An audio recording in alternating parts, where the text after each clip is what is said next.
मटण खाल्ल्याशिवाय तुळशीला पाणी सुद्धा घालत नाही. यायचा छाना तुझ्या मटण खाल्ल्याशिवाय तुळशीला पाणी घालत नाही. अरे वशात मशात खाणारा माणूस तुळशीकडे येऊ देत नाही. हा असं म्हणणार होतो.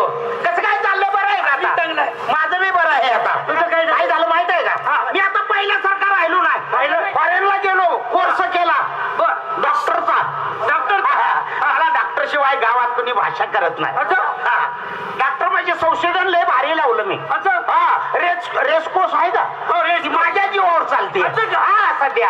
कारण मी काय करत असतो? काय करतो? परराष्ट्रातले अमेरिका, जपान अशा मोठ्या मोठ्या देशामधली माणसं रेसकोर्सला येत असतात. असं आहे का? हा मग त्यांचा एखादा घोडा हरायचा दिसला का मी पुढं पळायच्या गोळ्या तयार केल्या त्या औषधाच्या. म्हणजे त्या घोड्याला औषधाच्या गोळ्या तयार केल्या त्या 50 पाऊरची, 100 पाऊरची, 75 पाऊरची अशा गोळ्या तयार केल्या. मग ज्याच्या ज्याच्या पैशाच्या ताकदीप्रमाणे ती विकत घेते ती. आणि 100 पाऊरची गोळी जर घेतली तर 1 नंबरच पहिला येणार. काय म्हणतोय? हा मग याचा याच्या म्हाताऱ्याची माझी गाठ पडली परवा रेसकोर्सला रविवारी. काय हे जर म्हातारं आलं तसं माझं पाय धरलं. नंदा पाटोळे माझं घर जळलं. समजा मी शेतीबाडी इकली. म्हणलं का? तर शेती त्या रेसच्या नादात म्हणला. बरोबर. बायका पोरं सुद्धा सोडून मी फिरायला लागलो. मला काय बी करा पण माझं गेलेलं तेवढं माघारी मिळावं. पैसे गेलेलं म्हणलं पैसे नसलं तर चालेल पण ह्या गोळीचा वापर कर म्हणलं. त्याचा बाप म्हणला कसा करायचा? म्हणलं ही गोळी जवळ ठेवायची.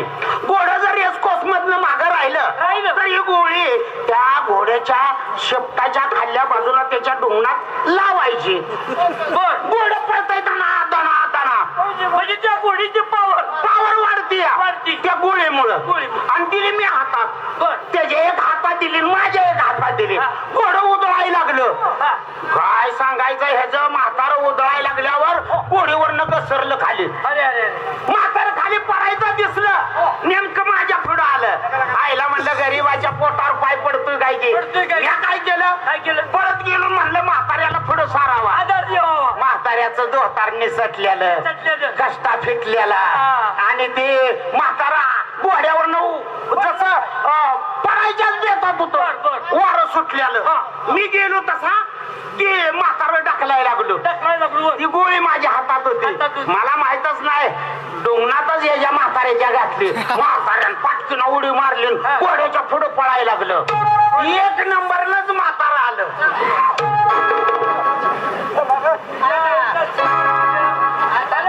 आता इकडून आलो. त्या गोडीच्या डोंगणात घालायचं, म्हाताऱ्याच्या डोंगणात घालायचं. आता एखादी राहिली असली तर याला लाव. बापू शिंदे त्याच्या पाय तर तुला आणला येतो.